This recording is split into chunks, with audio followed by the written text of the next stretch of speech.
Sir Fazle Hasan আবেদ পৃথিবীর সবচেয়ে বড় ও প্রভাবশালী এনজিও ব্র্যাকের প্রতিষ্ঠাতা।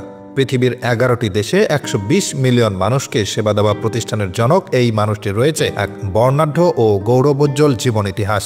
মুক্তিযুদ্ধের পর স্যার ফজলে হাসান আবেদ ৩৬ বছর বয়সে ১৯৭২ সালে তৎকালীন সিলেট জেলায় একটি ক্ষুদ্র ত্রাণ ও পুনর্বাসন প্রকল্প হিসেবে ব্র্যাক প্রতিষ্ঠা করেন। গত ৪৭ বছরে বহু বিস্তৃত কার্যক্রমের মধ্য দিয়ে ব্র্যাক বিশ্বের অন্যতম কার্যকরী বেসরকারি উন্নয়ন সংস্থায় পরিণত হয়েছে। মাইক্রো ফাইন্যান্সিং, সামাজিক ব্যবসা, বিশ্ববিদ্যালয়, ব্যাংক এবং সুবিধাবঞ্চিত মানুষের উন্নয়নের লক্ষ্যে নানামাত্রিক বিনিয়োগ সমন্বয়ে ব্র্যাক আজ বিশ্বের বুকে একটি অনন্য প্রতিষ্ঠান।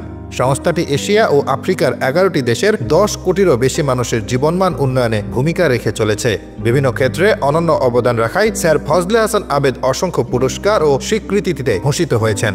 এর মধ্যে রয়েছে শিক্ষা উন্নয়নে অবদানের স্বীকৃতিস্বরূপ বিশ্বের অন্যতম শীর্ষ পুরস্কার ইদান প্রাইজ, প্রাক শৈশব উন্নয়ন কর্মকাণ্ডে অসাধারণ অবদান রাখার স্বীকৃতিস্বরূপ লেগো ফাউন্ডেশন কর্তৃক লেগো পুরস্কার, দারিদ্র পীড়িত মানুষের সম্ভাবনা বিকাশের সুযোগ সৃষ্টির জন্য Laudato Si award, world food prize, trust women hero award, Spanish order of civil merit, new Tolstoy international gold medal award, শিক্ষাক্ষেত্রে ওয়াইস prize for education, David Rockefeller award, Clinton global citizen award, UNDP Mahbubul Haq award for outstanding contribution to human development ইত্যাদি। আন্তর্জাতিক উন্নয়ন সংস্থা Ashoka sir ফজলেকে বিশ্বের অন্যতম শ্রেষ্ঠ ব্যক্তিত্ব হিসেবে স্বীকৃতি প্রদান করেছে। ২০১০ সালে ব্রিটেনের রানী প্রদত্ত নাইটহুড মর্যাদা লাভ করেন তিনি। স্যার ফজলে চলতি বছরে নেদারল্যান্ডের রাজা কর্তৃক নাইট উপাধিতে ভূষিত হন।